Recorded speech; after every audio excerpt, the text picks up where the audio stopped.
Hi hello నమస్తే welcome to 100 TV. ప్రస్తుతం టాలీవుడ్లో సక్సెస్ షోర్ డైరెక్టర్ ఎవరైనా ఉన్నారా అంటే అన్డౌటెడ్గా మనకు గుర్తొచ్చేది రాజమౌళి గారు.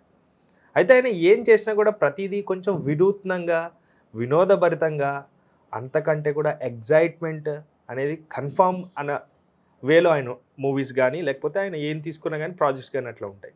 అయితే ప్రస్తుతం ఆర్ఆర్ఆర్ అనే ట్యాగ్లైన్తో మరొకసారి ఆయన వస్తున్నారు. సో అది దానికి సంబంధించిన డీటెయిల్స్ ఏంటి, వివరాలు మనతో సినీ జర్నలిస్ట్ జగదేవ్ గారు ఉన్నారు, అడిగి తెలుసుకునే ప్రయత్నం చేద్దాం. నమస్తే అండి. నమస్తే. సక్సెస్ షోర్ రాజమౌళి గారు మరొకసారి థియేటర్స్లోకి వస్తున్నారంటూ వార్తలు వినిపిస్తున్నాయి. అది కూడా ఆర్ఆర్ఆర్ ఆల్రెడీ రిలీజ్ అయిపోయింది, ఇప్పుడు మళ్ళీ RRR ఎందుకు వస్తుందండి? ఏంటి అసలు విషయం? RRR ఇది ఎంత రుధిరం రౌద్రం రణం అనేదో అన్నారు. కొంతమంది స్టార్టింగ్ వర్కింగ్ టైటిల్ అనుకున్నారు RRR అనేది. రాజమౌళి 6, తర్వాత తారక రాముల రామ్ 6, రామ్ చరణ్ 6 అని.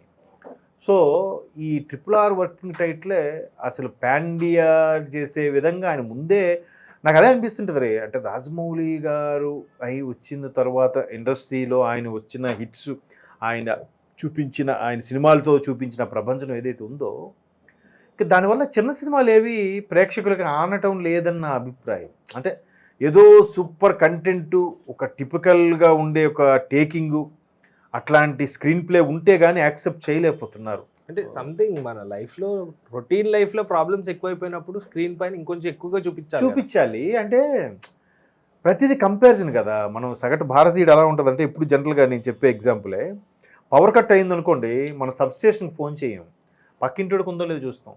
ఆడికి లేదురా, అమ్మయ్య ఆడికి లేదు మనకి లేదు. అదే వాడుకుంటే మనకు లేకపోతే అరే ఆడుకుంది మనకు లేదేంటి, ఏంటి ఒక్కొక్క కట్ అయిందని. అంటే ఆ హ్యూమానిటీ, ఆ సైకలాజికల్ ఫీలింగ్ మీకు అర్థమవుతుంది కదా. సో సొసైటీలో అలాగే ఉన్నారు. సో ఇప్పుడు రాజమౌళి అనేసరికి ఇంకా రాజమౌళి సినిమాతోనే, ఈవెన్ రాజమౌళి గారు రామ్ గోపాల్ వర్మ గారు కూడా అదే చెప్పారు కదా, రాజమౌళి ఇండస్ట్రీని ఒక విధంగా ఏ రేంజ్ తీసుకెళ్ళడం, మరో విధంగా చిన్న సినిమాని బతికించలేని పరిస్థితి ఏర్పడింది అన్నట్టు కూడా ఆయన ఒక స్టేట్మెంట్ ఇచ్చారు. అంటే అలాంటి రాజమౌళి గారు ఏం చేసినా సెన్సేషనలే.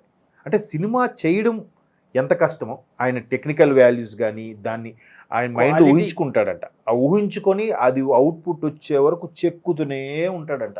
అందుకే కదా ఎన్టీఆర్ ఆయన ముద్దుగా పెట్టుకున్న పేరు జక్కన్న. అంటే అమరశిల్పి జక్కన్న ఎలా అయితే చెక్కుతూ ఉంటాడో, ఈయన చెక్కుతూ ఉంటాడంట. నేను మా ఇంట్లో అనుకున్నది ఇది కాదు, ఇది కాదు. ఎందుకంటే వాళ్ళ ఫాదరు పేరు ఏదో అంటారు, విజేంద్ర ప్రసాద్ గారు, రైటర్ గారు. వాళ్ళ ఫాదరు అంతకుముందు చాలా రైటర్ చేసినప్పుడు కూడా వాళ్ళ పెదనాన్నగారు, వాళ్ళు కీరవాణి గారు ఫాదర్, వాళ్ళు ఇండస్ట్రీకి పరోక్షంగా ప్రత్యక్షంగా కొంత మింగిల్ అయినప్పటికీ కూడా స్టోరీ నరేషన్ ఒకలాగా ఉంటుంది, సినిమాలో పిక్చరేషన్ వచ్చేసరికి తేడా వచ్చేస్తుందంట. సో వచ్చేసినప్పుడు లేదు, మనం అనుకున్నట్టు తీస్తే ఖచ్చితంగా రీచ్ అవుతుంది. కథ ఏదైతే ఉందో అది ఎప్పుడు గొప్పదే, కానీ దాన్ని స్క్రీన్ ప్లే, దాని టేకింగ్ వచ్చేసరికి జనాలకి నచ్చడం నచ్చకపోవడం జరుగుతుంది అన్నట్టుగా ఆయన ఒక నిర్ణయానికి, ఒక నిర్ధారణకు వచ్చిన తర్వాత ఆయన టేకింగ్ స్టైల్ మార్చేశాడు. సో అట్లాంటి రాజమౌళి గారు RRR ఎలా తీశారు? ఇప్పుడు ఫస్ట్ రామ్ చరణ్కి 1000 పీపుల్ 2000 పీపుల్తో ఫైట్ చేయడం ఎలాగా ఒక పోలీస్ ఆఫీసర్గా. ముందు ఫారినర్ ఎవరితో చెప్పి డిజైన్ చేశారట. ఆ క్రౌడ్ కొట్టుకోవడం అది కరెక్ట్గా సూట్ అవ్వలేదు మన నేటివిటీకి అని, మరలా మన దగ్గర ఆయన పేరు స్టన్ ఏదో ఉంటుంది ఆయన పేరు, ఆయనతో చేయించారట. సో ఆయన చేసినప్పుడు కూడా ముందు సాటిస్ఫై అవ్వలేదంట రాజమౌళి గారు. తర్వాత మళ్ళీ సార్ నాకు ఒక 1 వీక్ టైం ఉండండి, మళ్ళీ ప్లాన్ చేసి మళ్ళీ చేస్తే ఇదేదో బాగుంది, ఇట్లా చేద్దాం అనగానే అది స్క్రీన్ మీద అరే నిజంగా ఒక పర్సన్ ఒకరిని కొట్టడం కోసం ఇట్లా వెళ్ళగలిగాడా, కర్రతో కొట్టుకుంటూ వెళ్ళి కొండ మీదకి వెళ్ళి అక్కడి నుంచి తోసుకుంటూ, అంటే ఎంత డ్రామాటిక్ ప్లే చేశారు చూడండి ఆ ఫైట్ కూడా. సో అట్లా తీసినప్పుడు ఎన్ని రోజులు పట్టింది, ఎలా ప్లాన్ చేశారు అనేవి మనకి ఫస్ట్లో నేను అంటే digital media electronic media TV channels వచ్చిన కొత్తలో స్టార్ మూవీస్ అనేది వాళ్ళకు ఫస్ట్ నాకు తెలిసి వరల్డ్ వైడ్గా అదే ఉండేదేమో ఛానల్, ఓన్లీ మూవీస్కి సంబంధించి.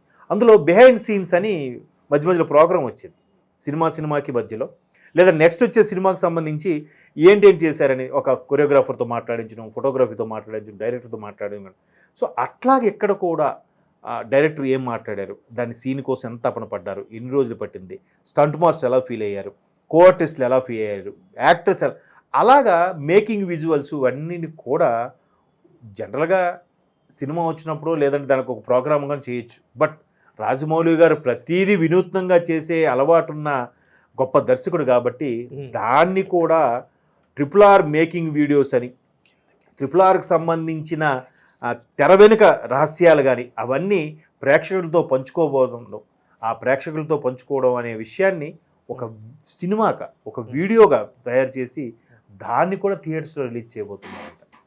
సో రాజమౌళి గారు వినూత్నంగా చేయాలి కాబట్టి ఏది చేసినా అన్న కొత్తగా ఉంటుంది కాబట్టి ఇప్పుడు రీసెంట్గా అంటే చాలా కల్చర్ వచ్చింది. గేమ్ చేంజర్ కూడా రిలీజ్ కల్చర్ ఒకటి. గేమ్ చేంజర్ చూసారా, థియేటర్లో ట్రైలర్ రిలీజ్ చేయడం అనేది ఒక కొత్త కాన్సెప్ట్. ఫ్యాన్స్ కోసం ట్రైలర్ని పెట్టడం, ఫ్యూచర్లో ఇంకా ఆ ట్రైల్స్ కూడా టికెట్స్ పెడతారేమో చూడాలి. ఇప్పుడు జరిగేది ఆల్రెడీ దిగిపోయాం. ఆ క్రౌడ్, ఆ ఫ్లో, ఆ ఇంట్రెస్ట్ వస్తున్నారు కదా. మినిమం పెట్టుకుంటే సినిమాలో బడ్జెట్ పెట్టుకుంటే నెక్స్ట్ కంటిన్యూషన్ షూట్స్ అయిపోతాయి కదా. అట్లీస్ట్ అంటే థియేటర్స్ డిస్ట్రిబ్యూటర్స్ అనే కొంచెం వాళ్ళ దారి ఖర్చులకైనా వస్తాయి కదా. ఈ వీళ్ళ ఖర్చుతో సినిమా తీసేయచ్చు, సినిమాకి వచ్చిన ఖర్చుతో అయిపోతుంది. అవును, బెనిఫిట్. ఎందుకంటే ఏదది ఆరెంజ్ సినిమా అంట రిలీజ్ అయినప్పుడు ఫ్లాప్, మొన్న రీసెంట్గా రిలీజ్ చేశారు, అది సూపర్ హిట్ అంట. చూడండి 10 years 15 years అయిందని చెప్పి రిలీజ్ చేశారు ఆరెంజ్.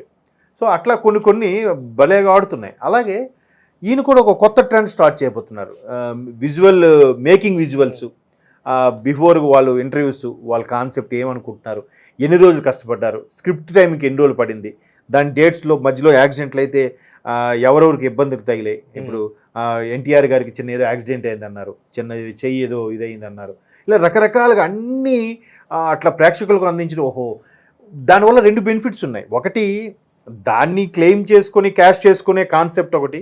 రెండోది సినిమా అంటే మీరు సింపుల్గా 4 గోడల మధ్యన కూర్చొని సరే తీయలేదురా, వేస్ట్ గట్రా, అంత బాగుంది కానీ క్లైమాక్స్ ఎడగొట్టారా అని అనిపించుకోకుండా, అరే వీళ్ళు ఇంతమంది సుమారుగా ఒక 1000-1500 మంది కష్టపడితే మీకు ఒక విజువల్ వస్తుందా, అంత కష్టపడితే ఒక సీన్ మీకు ఏర్పడుతుందా అనేది ఆ కష్టం ప్రేక్షకులకి, ప్రజలకు కూడా తెలియజెప్పేలా కూడా అవుతుందిగా.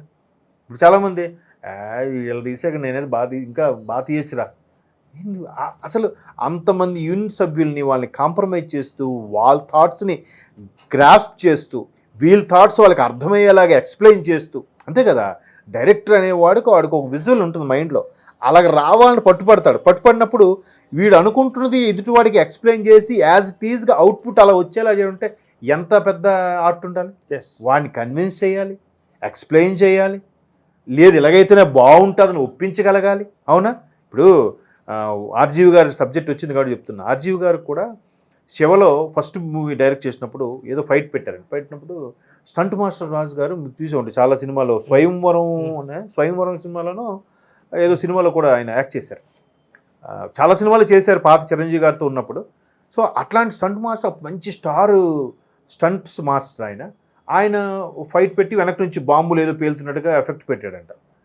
ఈయన వెంటనే ఎవరు చెప్పారు మీకు పెట్టమని, ఇది నా సినిమా మీరెందుకు పెడుతున్నారు, బాంబులు వద్దంట, లేదు బాగుంటుంది ఎఫెక్ట్, నాకు వద్దు, నాకు న్యాచురల్ కావాలి, కింద పడిపోయి కొట్టుకున్నట్టు, లేదంటే మనిషి తోసుకున్నట్టుగో, లేదా ఒక్క కిక్ ఇస్తే శివ చూడండి ఒకటే కిక్, కత్తి సౌండ్ టింగ్ అంతే, బ్యాక్గ్రౌండ్ స్కోర్ అగడగడ ఏమి ఉండదు. అంటే అట్లాంటి ఒక విజువల్ క్రియేట్ చేసాడు ఆయన, ఒక ట్రెండ్ సృష్టించాడు శివతో. అంటే అలాంటి ఛాన్స్ వచ్చినప్పుడు ఉపయోగించుకుని దానికి తగ్గట్టుగా ఎక్స్ప్లెయిన్ చేయాలి. స్టంట్ మాస్టర్ రాజు గారు కూడా అదే చెప్పాడంట, మీరు అలా పెట్టద్దు, నా సినిమా ఇలాగే ఉంటుంది, ఇదే చేయండి, మీరు మళ్ళీ పాత చింతకాయ పచ్చడిలాగా బాంబులు పెట్టడం చేయకండి అని కూడా చెప్పాడు. అంటే అలా చెప్పిన ఆ స్టేచర్ ఉన్న వ్యక్తికి ఒక కొత్తగా వచ్చిన దర్శకుడు ఎక్స్ప్లెయిన్ చేసి ఒప్పించుకోగలడం కూడా ఆర్టే కదా. సో ఈ కష్టమంతా కూడా చూపించగలగాలి. చూపించినప్పుడు ఎవరైతే వితండవాదం చేస్తున్నారో, ఎవరైతే సినిమా అంటే చిన్నచూపు చూస్తున్నారో, ఎవరైతే ఒక డైరెక్టరా ఇడు చేసాడా అని ఉన్నారో వాళ్ళందరికీ కూడా ఓహో ఇంతమంది అహర్నిశలు నిద్ర భోజనాలు లేకుండా కష్టపడితే మనకు ఒక అందమైన విజువల్ కనబడుతుంది. ఇవి రాజమౌళి గారు ఏం చేస్తున్నారు ఇప్పుడు? అదే ఈ RRR సంబంధించి ఎస్పెషల్లీ 1000-2000 పీపుల్తో ఫైట్ ఉంది కదా, అదొకటి. తర్వాత ట్రైన్ సీన్ కూడా ఎంత బాగా చేశారో మనకు ఆల్రెడీ విజువల్స్ అయితే యూట్యూబ్లో వచ్చేసాయి. అది కేవలం చిన్నదే, గ్రాఫికల్గా చూపించారు పెద్దగా, బట్ వీళ్ళిద్దరూ ఆ గ్రీన్ మ్యాట్ మీద ఇద్దరు ఇలా వచ్చి చేతులు కలపడం, ఆ చేతులు కలిపిన తర్వాత ఇలా పట్టుకున్నాక ఆ టైటిల్ రోల్ అక్కడ రావడం, ఆ పిల్లడి కోసం డింగిలో వెళ్తున్న పిల్లడి కోసం కాపాడడానికి వెళ్ళడం, అట్లా చాలా కొన్ని సీన్స్ చాలా బాగా చూపించారు. బ్రిటిష్ వాళ్ళ కోట కూడా తర్వాత ఈ ఒకే హైలైట్ సీన్ ఇంకోటి ఏంటంటే ఆ అమ్మాయిని మళ్ళీని తీసుకురావడానికి కొమరం భీమ్ వెళ్ళి ఒకేసారి ఆ కాగడాలు పట్టుకొని జంతువులతో పాటు దూకుతాడు. అదొక పెద్ద విజువల్ వండర్, మీరు చూడండి, అబ్జర్వ్ చేయండి. సో అది చేయడానికి నిజంగా గ్రాఫికల్గా వాడారా, నిజంగా జంతువులను వాడారా, ట్రైనింగ్ జంతువుల్ని అనేది వాళ్ళకి కొన్ని డౌట్స్ ఉంటాయి. ఇప్పుడు మనం సిటీలో ఉన్న వాళ్ళకి దగ్గరగా సినిమాలు షూటింగ్ చూసిన వాళ్ళకి అన్నీ తెలుస్తాయి. బట్ రూరల్ ఏరియా వాడికి ఎంత తెలీదు, ఓహో ఇదంతా గ్రీన్ మ్యాట్ మీద చేశారా, ఇదంతా బ్లూ మ్యాట్ మీద చేశారా. టీవీ సీరియల్స్ మనకి క్యాజువల్ గా కనిపిస్తూ ఉంటారు, హాయ్ అంటే బాయ్ అంటారు, క్యాజువల్ వెళ్ళిపో, అసలు పట్టించుకో. మొన్న కూడా ఒక ఫ్రెండ్ చూసి అనియా ఇది అథారిటీ దారేది షూటింగ్ ఇక్కడే అయిందని, ఏదో తిమ్మాపురం ఏదో చెప్పాడు ఊరి పేరు, ఇక్కడ జోగులాంబ టెంపుల్కి వెళ్తుంటారు అక్కడ చేశారట కదా అన్నాడు. ఎవడు చెప్పాడు రా అన్నాను. లేదురా అది మొత్తం స్టూడియోలోని ఒకవైపు బ్లూ మ్యాట్ వేశారు, అందుకే ఉదర పవన్ కళ్యాణ్ మాట అంటే ట్రైన్ ఫాస్ట్గా వెళ్ళిపోతున్నట్టుగా ఉంటుంది, క్లారిటీగా ఉండదు అక్కడ. సో గ్రాఫిక్సా లేదని మా పక్క ఊర్లో చేశారు నాకు చాలామంది చెప్పారు, ఆడు వాదిస్తున్నాడు. అంటే కొన్ని సీన్స్ ప్రజలు అబ్బా ఈ లైవ్లో ఎలా తీశారా అంటే ఇక్కడ స్టేషన్లో నేను చిన్నప్పుడు అలాగే అనుకునేవాడిని, ఇలా షూటింగ్ అవుతుంటే పక్క నుంచి వాళ్ళు అల్లు నడుచుకెళ్తున్నారు కదా, అరే ఎంత పెద్ద హీరో పవన్ కళ్యాణ్ ఉన్నప్పుడు కనీసం చూడరా అనుకునేవాడిని. సో వాళ్ళందరూ జూనియర్ ఆర్టిస్టులు రా, అది ఒక స్టూడియోలో సెటప్ రా బాబు, సెట్ రాబోస్ ఫిల్మ్ సిటీలో వాళ్ళ దగ్గర ఉంటాయి, ఓపెన్ గ్రౌండ్ లాగా. అవి తెలియచెప్పడం ఒకటి, కష్టాన్ని కూడా ఎక్స్ప్రెస్ చేయడం అనేది రెండు మిక్సింగ్గా రావడం, ఇది కూడా ఒక థాట్ ప్రాసెస్. ఒక విధంగా ఇది కూడా ఒక బిజినెస్ యాంగిలే, బట్ ఇంట్లో వాళ్ళ కష్టాన్ని కూడా తెలియజెప్పేలాగా ఉంది కాబట్టి నిజంగా అందుకనేమో రాజమౌళి గారు అంటే హ్యాట్స్ ఆఫ్ అనేది అందరూ కూడా అట్లా. సో రైట్, థ్యాంక్ యూ అండి, thank you so much. So thank you viewers, bye.